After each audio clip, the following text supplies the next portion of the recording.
হ্যাঁ, ও আসে কোনো ই করে না, তো বললে একসাথে চলে আসতে ওই পাশাপাশি। নিতাই গৌর সীতারা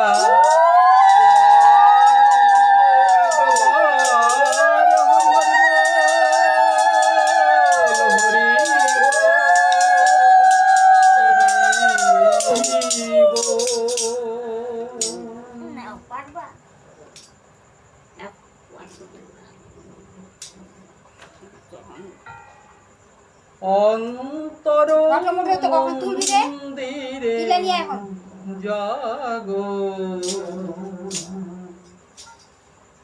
জাগো গো ঠাকুর দয়া, অন্তর মন্দিরে জাগো জাগো গো ঠাকুর দয়া, তুমি মম স্বামী অন্তর্যামী, তুমি মম স্বামী অন্তর্যামী,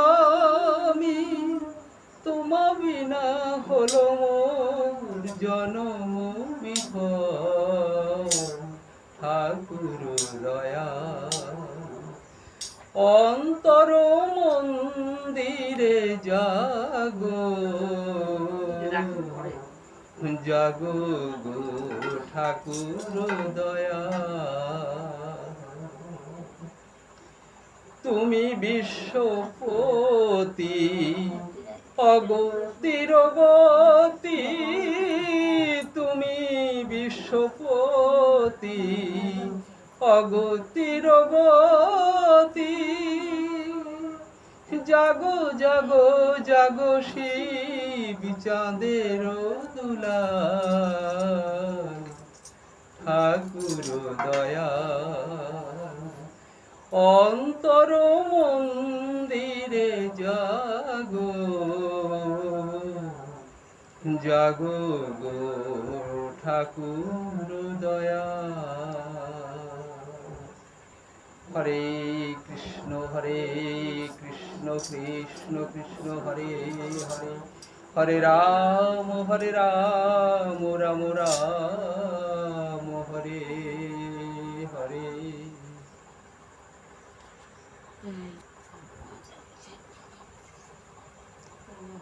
বাংলা ভাষাকে যারা সমৃদ্ধ করেছে, আমরা যে লীলা কীর্তন পালা কীর্তন, আমরা সুললিত কণ্ঠে যে কীর্তন গান শুনতে পাই, যুগ যুগ ধরে বয়ে আসছে ওই সঙ্গীত এবং আগামীতেও থাকবে। এই সঙ্গীতের স্রষ্টা কারা জানেন কি? এই সঙ্গীতের স্রষ্টা কিন্তু তিনজন মহাকবি মহাপুরুষ। একজন হচ্ছে বীরভূমের কেঁদুলি নিবাসী কবি জয়দেব, আর দ্বিতীয়জন হচ্ছে কবি বিদ্যাপতি, আর তৃতীয়জন হচ্ছে কবি বড়ু চণ্ডীদাস। এই তিনজনের লেখনী সমৃদ্ধ, এরাই পদ কীর্তন এনারাই রচনা করেছেন, এবং এই পদ কীর্তনের ধারা অনুযায়ী আমরা পদ কীর্তন শুনতে পাই। মহাপ্রভু যে লীলা করেছেন একথা সত্য, আমাদের পঞ্চতত্ত্ব মিলে নিত্যানন্দকে মিলে মহাপ্রভু বহু লীলা করেছেন একথা সত্য, কিন্তু তা বলে কীর্তন গান কিন্তু একটাও রচনা করেননি। কীর্তন গান রচনা করেছেন কিন্তু এই তিন মহাপুরুষ। হরে কৃষ্ণ। তা আজকে আমরা বলবো চণ্ডীদাসের কথা। চণ্ডীদাস ছিলেন বীরভূম জেলার নানুর গ্রামে, নানুর নামে একটি জায়গা, আর তার পাশ দিয়ে বয়ে চলেছে কোপাই নদী। তা এই চণ্ডীদাস উনি কিন্তু ছিলেন মায়ের সাধক। উনি শ্যামা মায়ের সাধক ছিলেন, মা ভবতারিণীর পুজো দিতেন। তা মা ভবতারিণীর পুজো যখন দিতেন, এই মা ভবতারিণীর পুজো দিতে দিতে ওনার ভিতরে বৈরাগ্য এসেছিল। তা বৈরাগ্য আসার পরে ওনার বয়স সবেমাত্র অল্প। উনি কি করেন জানেন? উনি কাব্য রচনা করেন, উনি সঙ্গীত রচনা করেন, এই ওনার কাজ। আর মায়ের সেবা দেন। আর কি করেন? ঠিক একটু বেলা হতে না হতেই বড়শি নিয়ে গিয়ে বসে থাকেন কোথায় জানেন? বড়শি নিয়ে গিয়ে বসে থাকেন ওই কোপাই নদীতে। কেন বসে থাকেন? মাছ ধরার জন্য।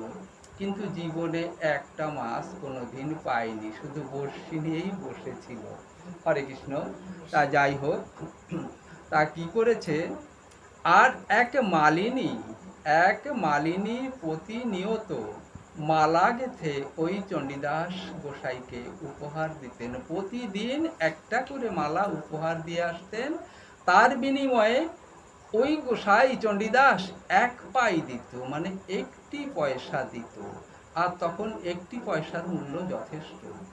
আর এইভাবেই মালিনীর দিন যাপন করতেন, সংসার ওর উপরেই নির্ভর ছিল। তা হরে কৃষ্ণ। তা একদিন করেছে কি, ওই মালিনী মালা নিয়েছে, অপূর্ব সুন্দর একটি মালা নিয়েছে। কিন্তু মালাটি যখন দিয়েছে, এবার চণ্ডীদাস বলছে, মালিনী মালাটি তো সুন্দর নিয়ে এসছো, কিন্তু আজকে যে আমার কাছে কোনো পয়সা নেই, তোমাকে যে কিছু দিতে পারবো না। তা আমাকে যদি কিছু নাই দিতে পারেন তাহলে কি করে হবে? তা বলছে, আমার সংসার কি করে চলবে?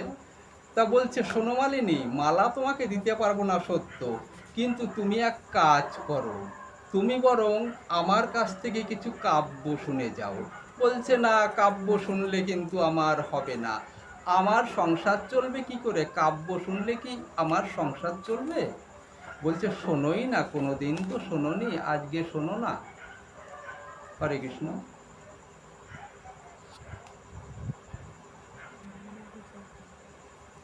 মালিনীকে বলছে, শোনো মালিনী, শুনেই দেখো না আমি কেমন কাব্য রচনা করেছি। বলছে, ঠিক আছে বলো। অনিচ্ছা সত্ত্বেও মালিনী বলছে, বলো দেখি তুমি কি বলবে। আমার তো গেল মার সারাটা দিন, আমার একটা পাই পেলে তাও আমার দিনটা চলতো, কি করে চলবে? বলছে, ঠিক আছে, পরের দিন তোমাকে না হয় আমি বেশি করে দিয়ে দেবো, আজকে শোনো। বলছে, শোনো মালিনী, প্রেম কাকে বলে জানো? যে প্রেম প্রেম নিয়ে আমি কি করবো? শোনো, প্রেম কি, প্রেম কাকে বলে, আর প্রেমের উৎপত্তি স্থল কোথায়, আর প্রেমের প্রকাশ কেমন? বলছে, শোনো, প্রেমের পবিত্র শিখা চিরদিন জ্বলে, স্বর্গ হতে আসে প্রেম, স্বর্গে যায় চলে। সদা সর্বদা যা আনন্দ দেয়, সুখ দুঃখ যন্ত্রণাকে ঘেঁষতে দেয় না, যাহা শাশ্বত সনাতন তাহাই প্রেম। সত্য ধর্ম মনুষ্যত্বের মন্থনে যাহা উৎপত্তি হয় তাহাই প্রেম। আত্মত্যাগ, রাধা ও গোপীদের সঙ্গে কৃষ্ণের প্রেম ঠিক এইরূপ, যার মধ্যে কামের স্থান নেই, এটাই প্রেমের উৎপত্তি স্থল। এইরূপ প্রেম থেকে যদি কামের উৎপত্তি হয় ন্যায় ধর্ম ও সৃষ্টি রক্ষার কল্যাণে, সেই মায়ের গর্ভে কৃষ্ণভক্ত সন্তান জন্মাতে পারে।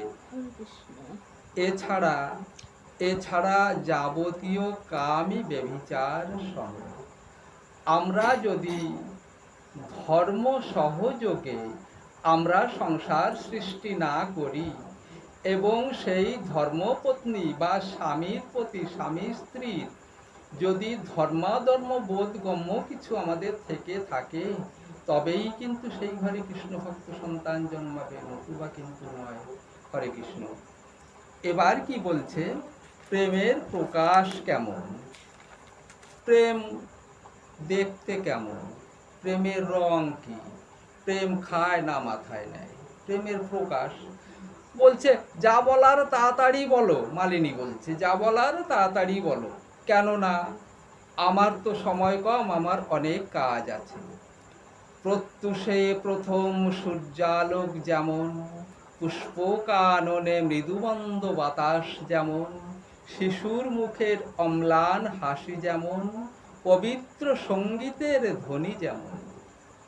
প্রেমের প্রকাশ, প্রেমের প্রকাশ তাহলে কেমন? প্রত্যুষে অর্থাৎ সকাল বেলা, ভোরবেলায় প্রথম সূর্য উদয় হলে কেমন দেখতে হয়। পুষ্পকাননে, ঠিক ফুলের বাগানে মৃদুমন্দ বাতাস যদি বইতে থাকে তা কেমন হয়। শিশুর মুখের অম্লান হাসি, একটি শিশুর মুখের হাসি কেমন হয়, আর পবিত্র সঙ্গীতের ধ্বনি কেমন হয়। ইহাই প্রেমের প্রকাশ। প্রেমের প্রকাশটা এইরকমই। তা এখানে কবিরা কি বলেছে? আকাশ আমায় শিক্ষা দিল উদার হতে ভাইরে, কর্মী হবার মন্ত্র আমি বায়ুর কাছে পাইরে, বন্য পাখির কুহু কাকলি কলতান, তারাই দানিল কণ্ঠে আমার গান। এই হলো প্রেমের প্রকাশ। এহেন প্রেম যাদের মধ্যে থাকে না, এই প্রেম, এত পবিত্র প্রেম, প্রেম যাদের মধ্যে থাকে না, তারা আমার গোবিন্দের ধরা ছোঁয়া থেকে অনেক দূরে। আকৃতিতে মানুষ হলেও প্রকৃতিতে অন্য কোনো জড় জগতের প্রাণী ছাড়া আর কিছু নয়। হরে কৃষ্ণ। তা এই হচ্ছে প্রেম গাথা। এই প্রেম গাথা যখন বলছে, আলোচনা করছে মালিনীর কাছে, মালিনীর মতন পাষাণ মনেরও খানিকটা হলেও বিগলিত হয়েছে। প্রেম কথার অর্থ এত সুন্দর, আগে মালিনী কখনো বুঝতে পারেনি। হরে কৃষ্ণ।